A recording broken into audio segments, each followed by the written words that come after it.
Hey guys, Kiran వచ్చారని చెప్పాను కదా. సో ఈవినింగ్ అలా ఇద్దరం బయట వెళ్తున్నాం అనమాట. ఇంట్లోనే ఉండి బోర్ కదా కిరణ్ కూడా. సో అలా తిరిగొద్దామని చెప్పి వెళ్తున్నాము. సో ఇది అభి కన్వెన్షన్ హాల్. మా పెళ్ళి అయింది ఇక్కడే అండ్ ఎంగేజ్మెంట్ అయింది కూడా అక్కడే ఉంది, పక్కకే ఉంటుంది. ఇప్పుడేం వెడ్డింగ్ లేదనుకుంటాను, లైటింగ్స్ అంతా లేవు. మంచిగా రాయచోట అంతా క్రౌండ్ వేసుకొచ్చాము. ఇంకా చాక్లెట్ రూమ్ దగ్గరికి వచ్చాము ఏమైనా తిందామని చెప్పి. ఇప్పుడు మేము ఏమైనా స్నాక్ ఐటెంలానే తినాలి, బికాజ్ ఇంటికి వెళ్ళాక పక్క డిన్నర్ చేయాలి కాబట్టి. ఇంకా నా ఫేవరెట్ వాఫిల్ ఆర్డర్ చేశాము. ఫుల్గా తినేసి కాసేపు అలా తిరిగేసి ఇంటికి స్టార్ట్ అయిపోయాము.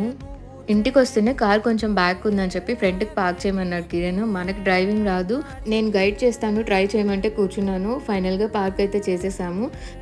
చూసారా, ఇంకా డ్రైవింగే నేర్చేసుకున్న రేంజ్లో ఫీల్ అయిపోతున్నాను. కిరణ్ చెప్తూనే ఉంటాడు డ్రైవింగ్ నేర్చుకోమని, బట్ నాకు కొంచెం ఇంట్రెస్ట్ తక్కువ అండ్ భయం కూడా. నేను చూడండి ఎన్ని కథలు పడుతున్నానో. మంచిగా సాంగ్స్ పెట్టుకొని అక్కడే కాసేపు కూర్చున్నాం.